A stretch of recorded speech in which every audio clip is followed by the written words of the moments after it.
Sí, hermana, versículo 21.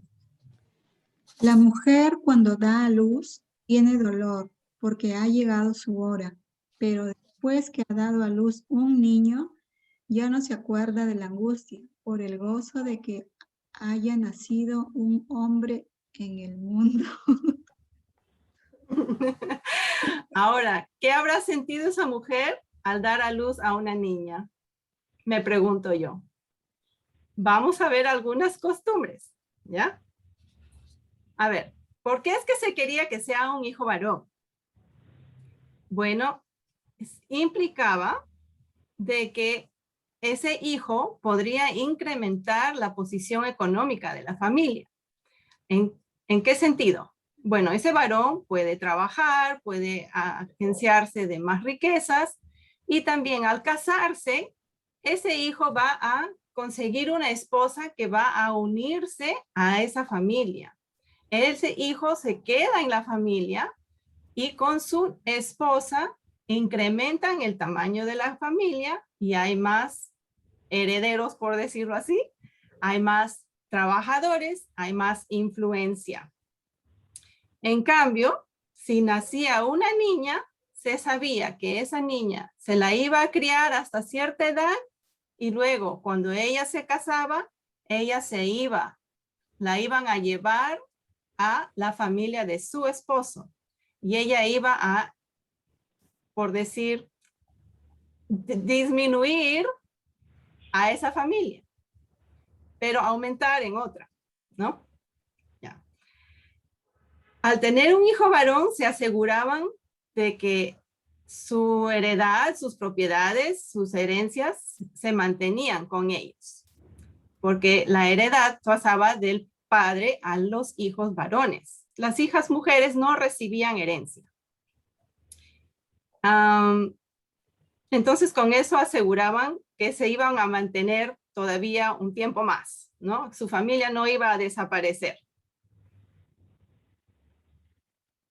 A ver, encontré en un libro que cuando había una mujer embarazada que ya estaba por dar a luz, pues todo el vecindario se alborota, ¿no? Y ya sabe que está en sus dolores de parto, la están apoyando las parteras, las criadas, su madre, puede ser sus hermanas, hay mujeres ahí que están apoyándolo. Bueno, no eran sus hermanas, serían sus cuñadas. Ya no vive con sus hermanas. Entonces, había un alboroto. El padre no estaba presente cuando ella iba a dar a luz, estaba solamente rodeada de mujeres. Pero lo que sí, afuera del lugar donde ella estaba por dar a luz, en la calle, por decir así, venían unos músicos. Así como hoy en día se pasean los músicos de cuadra en cuadra, así, venían 2 o 3 músicos y esperaban ellos afuera hasta que se anuncie si había nacido mujer o si había nacido hombre. Si nacía hombre, empezaba la música, especialmente a golpear el tambor y a hacer su alboroto con sus instrumentos musicales, empezaban a cantar y era una gran celebración y un gran alboroto porque había nacido hijo varón.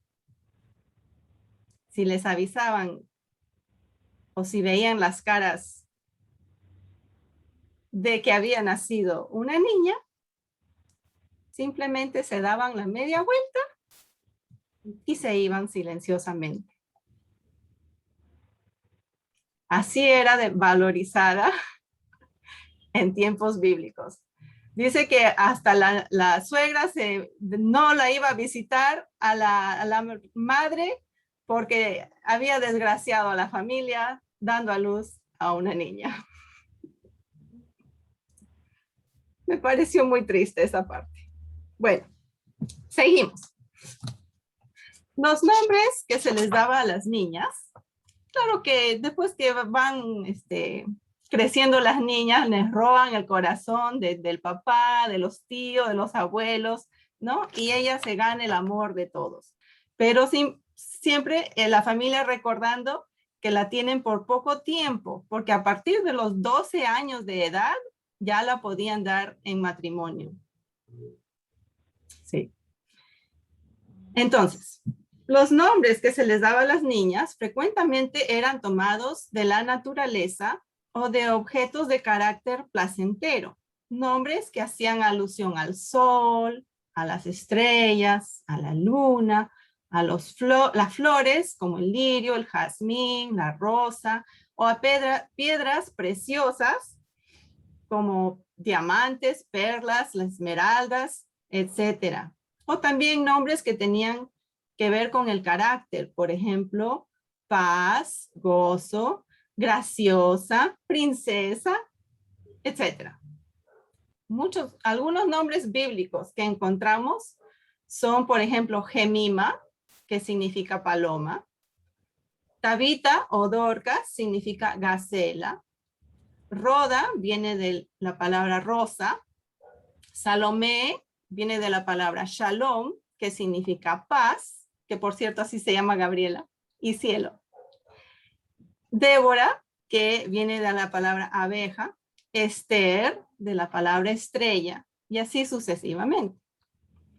Encontré, sin embargo, que también había la posibilidad de que se le nombre Cafa.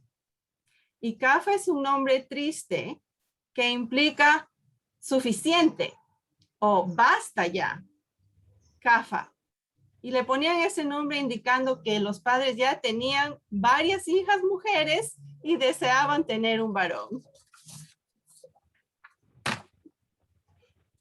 Seguimos. El evento principal de la vida familiar, pues, era el matrimonio, ¿no? Generalmente,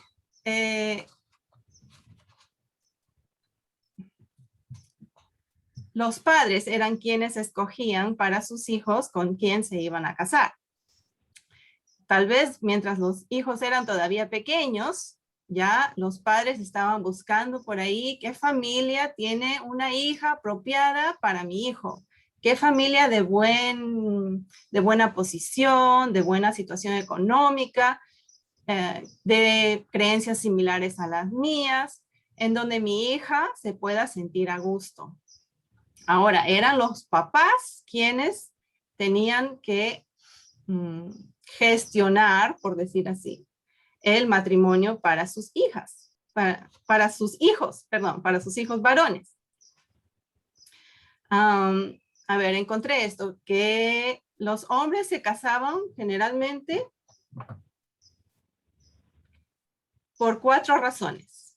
Y estas son pasión, riqueza, honor o estatus, conexiones, y para la gloria de Dios.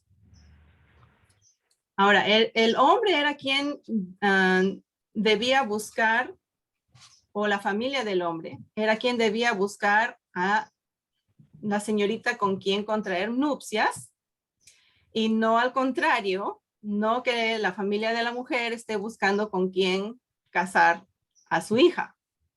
Pues se decía, el hombre fue formado de la tierra, más la mujer de su costilla. Ahora el hombre tiene que buscar lo que ha perdido, la parte que le falta. Se esperaba que los hijos varones contraigan nupcias entre los 16 o 17 años de edad.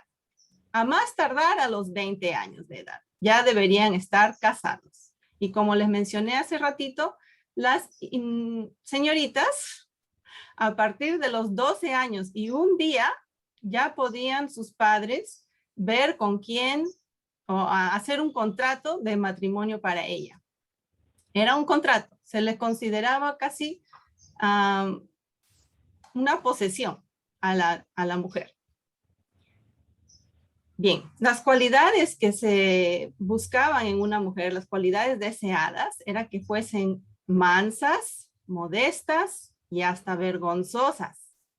No se deseaba que fueran pendencieras, chismosas o con una actitud inapropiada o indecente.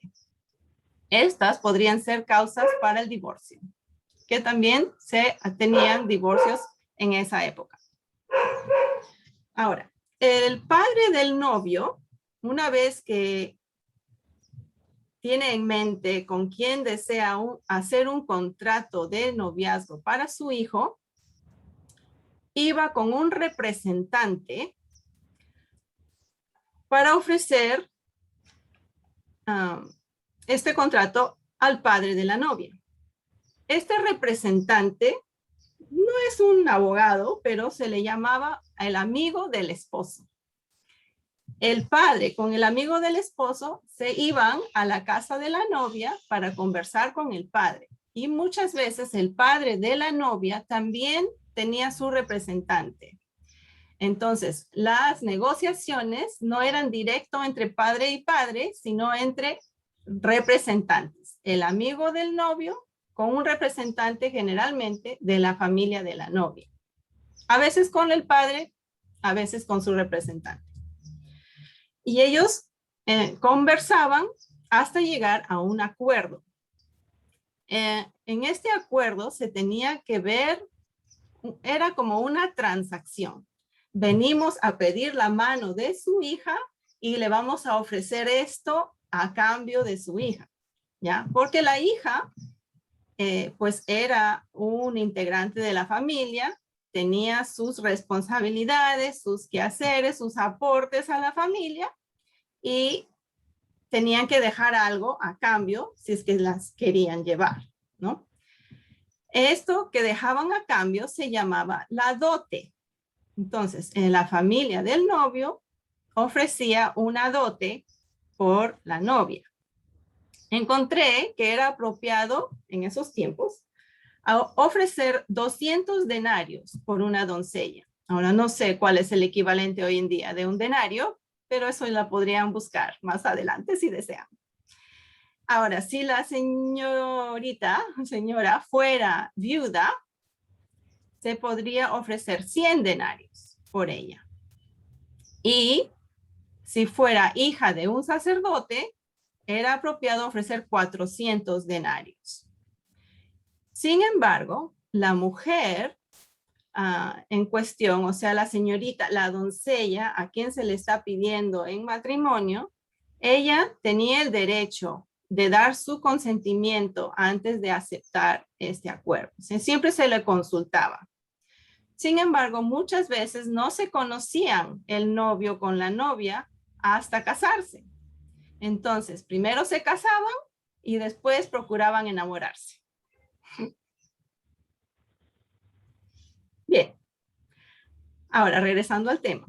Si el novio o la familia del novio no tenía dinero, si es que era pobre, ¿no? Si no tenía dinero para ofrecer una dote a la novia, pues podía ser creativo y ofrecer otra manera de dote. Y ese ejemplo lo tenemos en Génesis, cuando Jacob desea casarse con Raquel. ¿Hay alguien que se acuerda más o menos de esa historia y nos puede dar un pequeño resumen de qué es lo que hizo Jacob para poder casarse con Raquel? Mientras tomo mi agua. Yo creo que me acuerdo que trabajó para él. ¿Te acuerdas cuánto tiempo? 7 años, creo, Exactamente. pero le engañaron igual, así que no vale. O sea, hizo doble. 14 años. Ajá, muy bien. Entonces Jacob, si ustedes recuerdan la historia, Jacob huyó de su familia con su mochila y nada más, ¿no? Y llegó a trabajar en la casa de Labán, creo que se llamaba, y trabajando para él, conoció a sus hijas, porque comía en la casa con ellos, conoció a las hijas y se enamoró de Raquel. Aquí tenemos una excepción, en donde conoce a la chica antes de casarse, ¿no? Y se enamora de ella. Por lo tanto, como él no tiene plata, lo único que tiene son sus músculos. Eso es lo que le ofrece a Labán. Te ofrezco mis fuerzas, ofrezco trabajar por ti por 7 años y me das a Raquel por mujer. Muy bien, el Señor accede, se casa, pero al día siguiente, cuando la mira en la luz del día, se da cuenta que no le dieron a Raquel, le dieron a Lea, su hermana. Entonces va y se da las quejas y le dice, yo he hecho un contrato contigo por Raquel, no por Lea. Entonces el papá le dice, bueno, aquí la costumbre es que la mayor se case primero. ¿Por qué no le dijo eso antes? No lo entiendo. Sin embargo, le dice, mira, si tú trabajas otros 7 años más, te doy a Raquel. Muy bien, hacen el acuerdo y ustedes pensarán que pasaron 7 años, pero no. Fue ahí mismo que se casó con Raquel, pero tuvo que trabajar, sí, los 14 años por ambas mujeres. Seguimos. Tenemos también en la historia de Abraham. Abraham, esta historia se encuentra en Génesis capítulo 24, si es que desean buscarlo y leerlo posteriormente, porque por el tiempo lo voy a resumir. Ustedes recordarán que Abraham tenía a su hijo Isaac y él quería que Isaac se casara con alguien de su propia familia, que vivía muy lejos. Y Abraham, ya teniendo mucha edad, le pide a uno de sus criados que vaya y que busque a una mujer apropiada para Isaac. Ahora, también veo que Isaac tenía casi 40 años de edad, que es una excepción a lo que mencioné, que por lo general los judíos se casaban antes de los 20 años. Pero recuerden que con Abraham recién está empezando la familia judía. Ya, hermanita Felito, comprendemos, no te preocupes. Ya. Entonces Abraham envía a su criado para buscar a una novia y hacer un contrato. Si ustedes leen este pasaje en Génesis 24, a partir del versículo 51, pueden ver que el criado hace un contrato con la familia de Rebeca y le ofrece diferentes, no sé, joyas y artefactos. A cambio, esa es la dote que él dio por Rebeca. Ahora, muchas veces, por lo general, después de hacer este contrato, los jóvenes quedaban como de novios. No se casaban inmediatamente. Tenían un tiempo, por lo general, de 1 año, en donde ellos iban preparándose para la boda. La mujer iba preparando sus vestidos de ella, de sus doncellas y a veces también del futuro esposo. Y mientras tanto, el novio iba preparando la casa en donde él y su nueva esposa iban a vivir. Antes de la boda, el padre de la novia también le daba algún regalo a la novia. Recuerden, les dije que se estilaba dar herencia a los hijos varones y no a las hijas mujeres, pero sí se le daba algo a la novia por parte de su padre antes de casarse. Muchas veces se le daba también una criada o una sirvienta para que la ayudara, porque yo estaba imaginándome cómo sería dejar totalmente mi familia y voy a ir a vivir con otra nueva familia por el resto de mis días. Muy poco voy a ver a mi familia. Sería algo muy traumático, muy difícil. Entonces, al menos tiene ella con quien llorar, ¿no? Se le daba una criada para que ella pueda desahogar sus penas. El padre también muchas veces le daba prendas, joyas, alhajas de diferentes materiales y valores, ¿no? Piedras preciosas, diferentes cosas así, monedas, también le daba algunas monedas que fuesen de ella, suficiente como para poder mantenerse en el caso de que quedara viuda o el esposo le dé carta de divorcio. Ella tendría con eso algo con que mantenerse. Estas alhajas y joyas, ella las lucía como si fuese su anillo de matrimonio. Entonces ella se las colocaba para su boda y no sé si lo usaba en la vida cotidiana o no.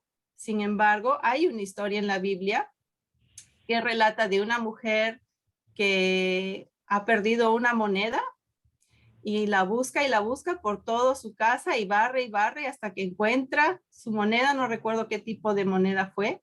¿Ustedes saben de qué historia estoy hablando? ¿Sí recuerdan, reconocen? Esta es una parábola. Posiblemente era una moneda que se le había caído de lo que había recibido como dote de parte de su papá. Entonces es por eso que ella estaba tan ansiosa por encontrarlo y tan alegre que lo había recuperado, porque eso le pertenecía a ella. ¿Ya?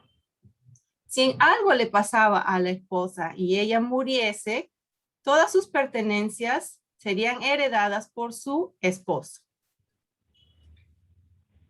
Cuando las doncellas estaban por casarse, el consejo que recibían de sus madres era algo así: cuida y ministra a tu esposo como si fueras su sirvienta, y él estará rendido a ti y te honrará como si fueras su querida. Pero si te enalteces contra él, él será tu señor y te verá con desprecio como a una criada.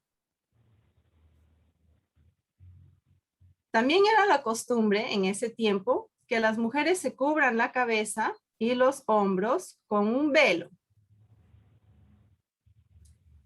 Generalmente dejaban el rostro descubierto, pero a veces cuando salían también se tapaban el rostro. Solamente se dejaban ver en su casa, ¿no? En su familia. Y al salir se cubrían. También si es que tenían huéspedes en la casa, nuevamente se colocaban el velo. Estando en casa, a veces estaban sin el velo, pero si tenían huéspedes en la casa, se colocaban el velo.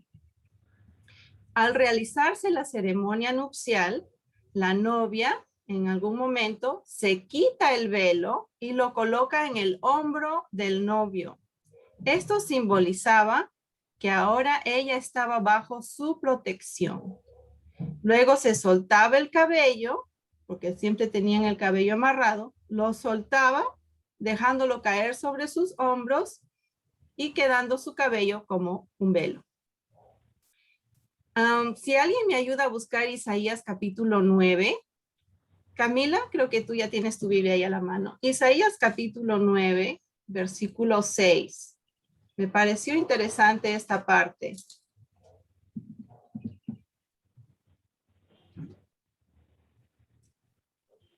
Sí, no te escucho todavía.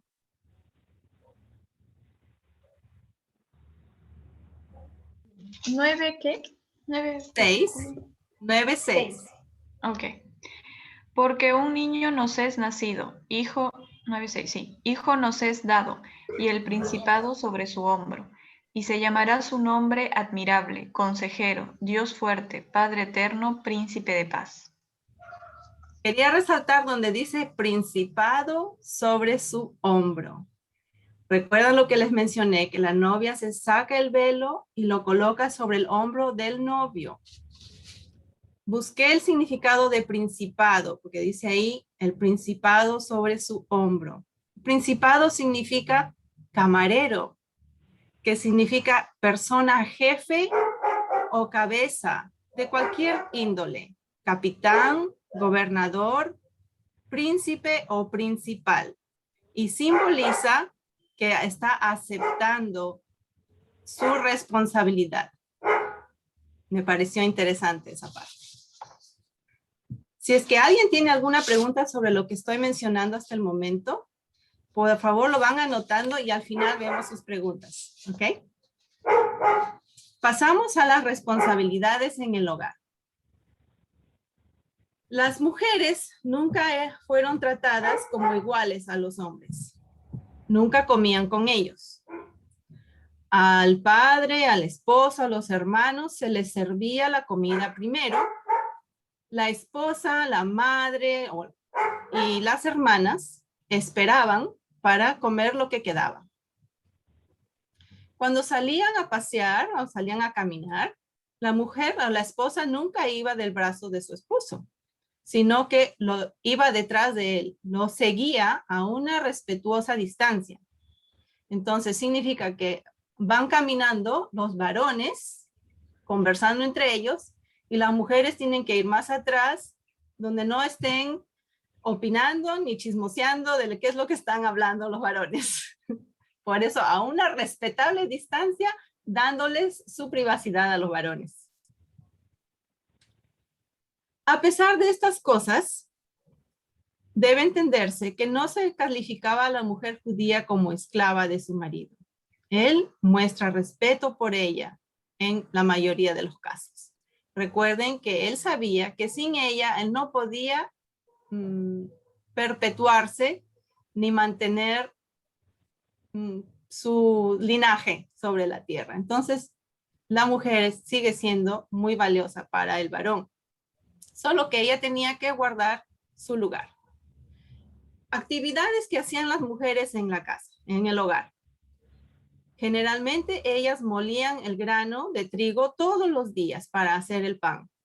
Por eso se menciona el pan diario, ¿no? Todos los días se molía el grano para hacer el pan.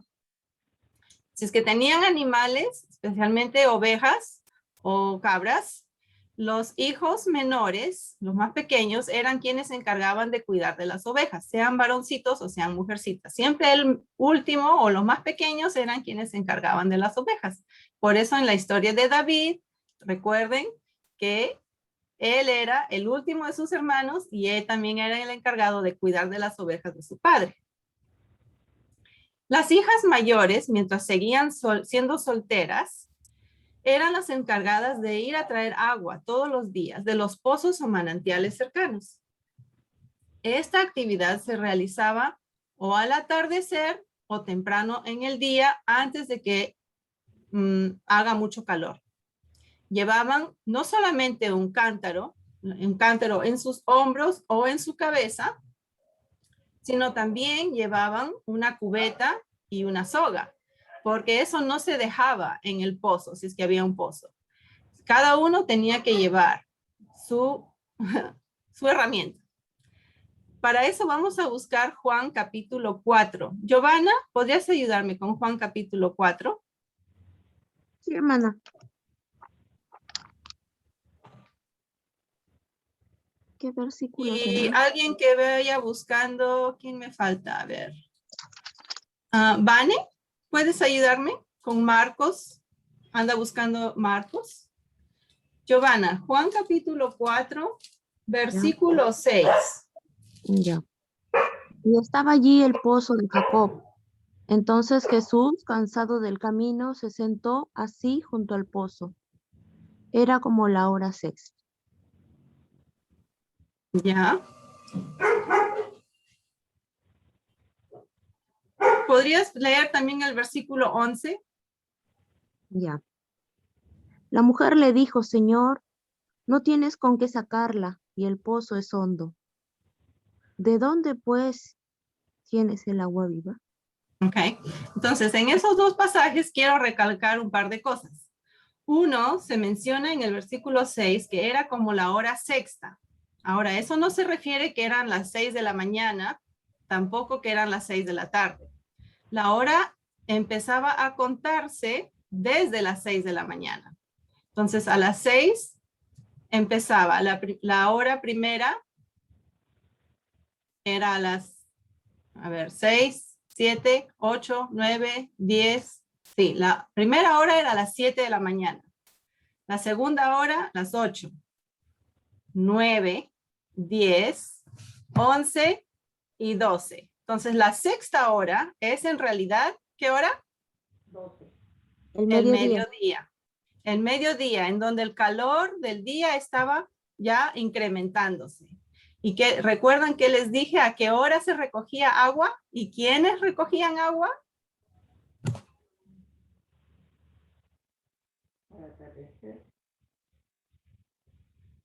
En la mañana o en la tarde. Uh-huh. Y las Mientras mujeres. era fresco, o bien Ajá. en la mañana o bien al atardecer. Entonces aquí la mujer samaritana, ella sabía que si es que ella iba a esa hora, no iba a toparse con otras personas. Recuerdan que ella era una persona no bien vista en la comunidad y posiblemente no usaba velo. Las mujeres respetables usaban velo. Las no tan respetables no usaban velo. Que daba también, era una manera de atraer a los varones. Pero bueno, eso es algo que me acordé que quería mencionar cuando hablé del velo y me olvidé. Ya, entonces, ella va a buscar agua en una hora del día que sabe que no va a toparse con otras personas. Y se encuentra con Jesús. Y en el versículo 11, ella hace ese comentario, no tienes con qué sacar el agua, ¿no? Porque les dije que cada una tenía que llevar la herramienta necesaria para poder sacar agua del pozo. Otra historia en donde se menciona que una mujer va a recoger agua es, recuerdan que había mencionado del criado de Abraham, cuando él fue a buscar esposa para Isaac, él decidió esperar junto a un pozo al atardecer, porque sabía que las doncellas solteras, ya en edad de casarse, eran las que salían a recoger agua. Y él estuvo ahí esperando para ver si es que el Señor le daba alguna señal de con quién podría proponer matrimonio para Isaac. Bien. Vamos también a ver en el libro de Marcos, ¿a quién le pedía? ¿Vane? ¿Me puedes ayudar, Vane? ¿O no? No sé. Edith, ¿tienes tu Biblia a la mano para que busques Marcos capítulo 14? No, está en mi celular. Ok. Marcos 14, versículo 13. No, yo, hermana. Ya, Ginny. Listo. Ya, Marcos 14. Marcos 14, 13. Ok. Y envió 2 de sus discípulos y les dijo, id a la ciudad y os saldrá al encuentro un hombre que lleva un cántaro de agua, seguidle. Ok. Era la costumbre que las mujeres vayan a recoger el agua y por lo general eran las hijas mayores del hogar. Los varones no cargaban cántaros. No era algo que hacían los varones, solamente las mujeres. Por eso es que aquí Jesús les está diciendo, vayan a tal sitio y van a ver un varón cargando un cántaro de agua. Síganle a él, porque era una cosa que no se veía. ¿Ya? Listo. Las mujeres tenían que trabajar duramente en el hogar. Ya les mencioné que tenían que moler el grano para el pan, hacer el pan, buscar el agua, buscar la leña, hilar, coser, cocinar, atender al esposo, a la familia, mantener el lugar limpio, no solamente donde ellas vivían, sino que también los establos, los lugares donde se guardaban a los animales. También si es que tenían una área que sembraba. Si es que vivían en carpas, ella era la que colocaba la carpa o desarmaba la carpa. Yo nunca hago eso, siempre le pido a mi esposo que lo haga. Pero ese era trabajo de la mujer. También ayudaba con la siembra y la cosecha. Y sobre todo su lugar era quedarse cerca al hogar. Si es que tenían que hacer alguna compra, también las hijas mayores eran las que iban a hacer mercado, por decirlo así. Cuando una niña iba creciendo y empezaba con su menstruación, este era un motivo de celebración, pues marcaba el inicio de una nueva etapa en su vida, el pasar de ser niña a ser mujer. En esta fase se le introducía la costumbre judía del rito de la purificación. Durante el periodo de su menstruación, la mujer judía no estaba obligada a realizar sus deberes regulares. No tenía que salir a recoger agua, no tenía que servir la comida a la familia, no tenía que hacer mercado y si es que era casada, tampoco debía de tener relaciones sexuales. Era un tiempo para ella, como unas vacaciones, un tiempo de descanso y meditación. Pero nosotras sabemos que no siempre estamos de vacaciones, sino estamos que queremos estar echadas, acurrucadas, abrigadas, ¿no? Durante esos tiempos que estamos con la menstruación. En realidad, lo que estaba pasando es que se le consideraba que era impura. Se la mantenía aislada y alejada, porque todo lo que ella podía tocar también se contaminaba y ya no era, también era impuro. Acerca de esta ley, ustedes pueden leer más adelante, cuando tengan tiempito, en Levítico capítulo 15 a partir del versículo 19, acerca de la institución de este rito de purificación. Luego de su menstruación, tenía que realizar el ritual de purificación. En las ciudades habían lugares específicos diseñados para esto, unos balnearios, por llamarlo así. Algo como las pozas en Cajamarca, tengo entendido. Un lugar así donde podían ellas hacerse una limpieza. Posiblemente, Betsabé se estaba realizando este rito cuando el rey David la observaba. Con estas leyes de purificación, Dios se aseguró que la gente se viese obligada a asearse de vez en cuando, porque en esa época no había tanta agua, entonces no se bañaban todos los días, tampoco lavaban sus ropas muy frecuentemente. Entonces, con este rito de la purificación, al menos una vez al mes, se bañaban, lavaban sus ropas, se cambiaban de ropa y estaban fresquecitas y listas nuevamente para continuar con sus actividades. También había leyes de purificación luego de dar a luz. Esto lo encontramos en el capítulo 12 de Levítico. La mujer era considerada inmunda por 7 días después de haber dado a luz a un hijo varón. Luego de esos 7 días debía guardar 33 días de reposo o purificación. O sea, un total de 40 días. Por eso es que cuando leemos acerca de María y José cuando se van al templo, Jesús estaba cumpliendo 40 días de nacido. Y ellos van para ofrecer su ofrenda para el holocausto, para que María pueda ser purificada, donde tenían que ofrecer un cordero o, de ser personas humildes, 2 tórtolas o 2 palominos. Ahora, si la mujer hubiese dado a luz a una niña, pues era inmunda por 2 semanas, no una semana, 2 semanas. Y tenía que guardar reposo y hasta purificarse por 66 días. O sea, ya no 40 días, sino 80 días. ¿Qué cólera dan las niñas?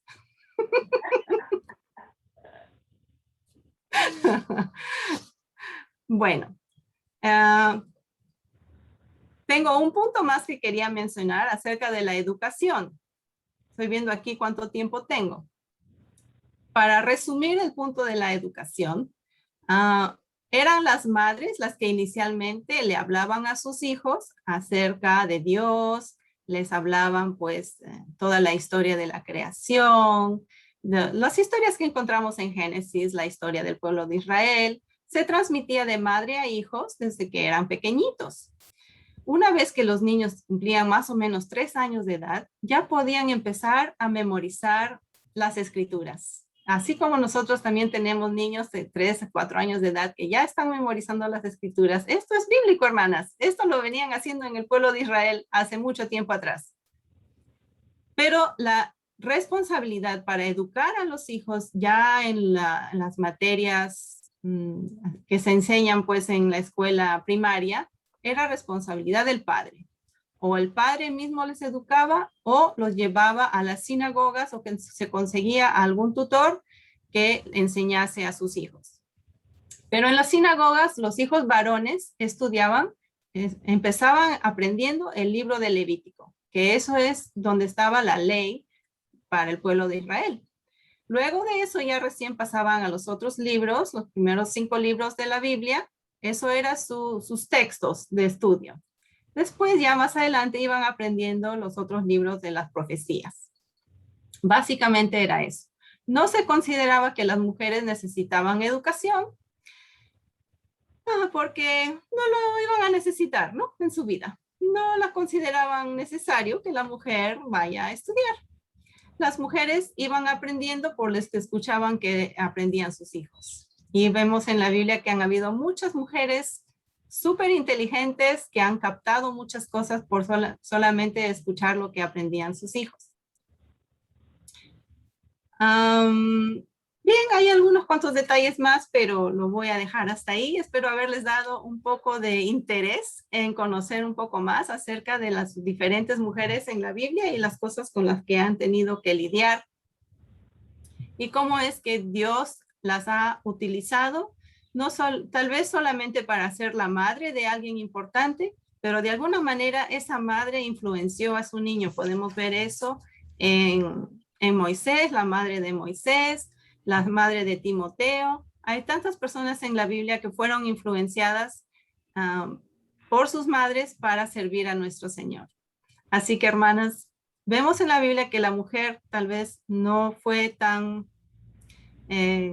apreciada, se podría decir. No tenía una condición tan elevada como el hombre. No recibió el mismo trato. Sin embargo, algo que iba a mencionar en cuanto a la educación de las mujeres, vemos que Jesús las consideró como iguales. Dentro de las personas a quien Jesús ministraba, cuando él predicaba, habían hombres y mujeres en el mismo sitio y él ministraba a las mujeres también. Nos ama a todas, hermanas. Gracias por su atención y regreso quería dar unos minutos si es que alguien tiene alguna pregunta sobre algo que mencioné, de repente se quedó con alguna duda, se le cortó el internet, no entendió alguna parte. ¿Alguna pregunta que alguien tenga?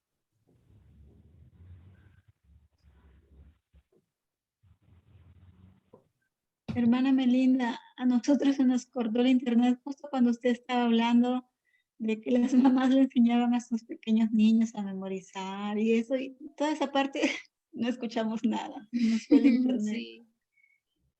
A partir de los 3 años de edad, a los niños se les iba enseñando a memorizar las escrituras.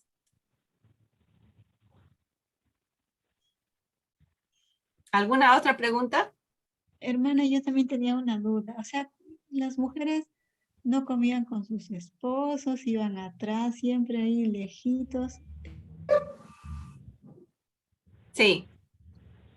Tampoco montaban en burros ni animales de carga. Por lo tanto, esas imágenes que tenemos de María montando un burrito con José caminando, jalando el burrito, son falsos.